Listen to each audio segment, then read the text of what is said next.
সুপ্রিয় আলু চাষি ভাইরা আসসালামু আলাইকুম। কেমন আছেন সবাই? আশা করি ভালো আছেন। আজকের যে আলোচনা আলুর বাজার অর্থাৎ 8/3/2025 আজকের বাজার কীরকম সে সম্পর্কে জানাবো।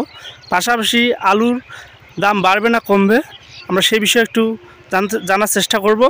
তো আমাদের এদিকে অর্থাৎ কুড়িগ্রামে উত্তরবঙ্গে আপনাদের যে আলুর বাজার, ভালো আলুটা যে স্টিক যেটাকে বলে লাল আলুটা 16 টাকা অর্থাৎ 15-16 টাকার মধ্যে আলুর কোয়ালিটির উপর ডিপেন্ড করে বাজার প্রতি কেজি আলুর দাম।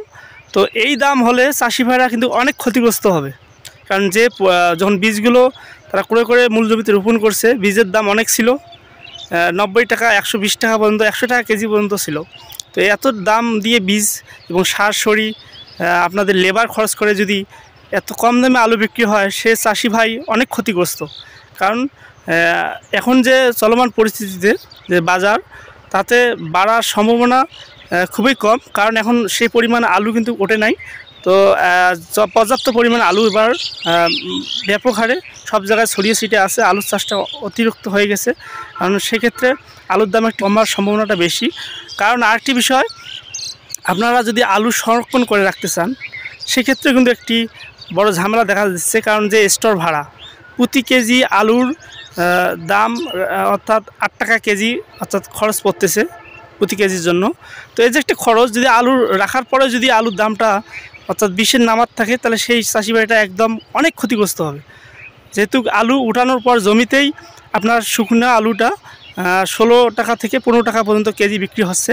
আরও যদি আপনাদের স্টোরে রাখেন, সেক্ষেত্রে যদি স্টোরে রাখার পরেও যদি দাম না হয়, সে চাষিটা আরও একদম অনেক লোকসানে ক্ষতিগ্রস্ত হবে। আরেকটা বিষয়, যে শুধু যে বস্তার দামে নিতেছে তা না, আপনার যে জমি থেকে আলুর বস্তাটা যে নিয়ে যাওয়া লাগবে, লেবার খরচটা অনেক খরচ পড়ে। তো সেক্ষেত্রে কিন্তু আলুর দাম হওয়া উচিত আপনাদের 30-এর উপরে। সেক্ষেত্রে কিন্তু একটু হলেও পোষাবে। যদি এর নামাত হয়, তাহলে চাষি ভাইরা আরও ক্ষতিগ্রস্ত। তো আমাদের এদিকের বাজার যেটা আপডেট আমি সেটা জানালাম।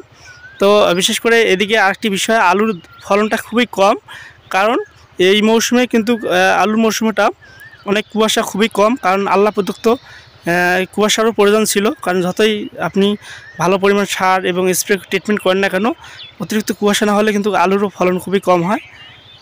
তো আপনারা পাশাপাশি আরেকটি মাঝেতে অনেক শুকনো হিম গেছে, অর্থাৎ শুকনো পচানি লাগছে, অর্থাৎ অকালে আলুগুলো জলে নষ্ট হয়ে গেছে।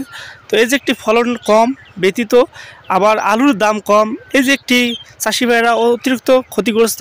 তারা এইভাবেই আগ্রহ কমে যায়, কারণ চাষাবাদের ক্ষেত্রে। তো বাইরে যদি আলুগুলো সঠিক সময়ে যদি রপ্তানি করা যায়, অর্থাৎ তা সেক্ষেত্রে কিন্তু একটি ভালো কাঙ্ক্ষিত রেজাল্ট পাওয়া যাবে। তো আপনারা জানতে পারলেন। বিশেষ করে নতুন দর্শক ভাইরা চ্যানেলটি সাবস্ক্রাইব করে পাশে থাকবেন।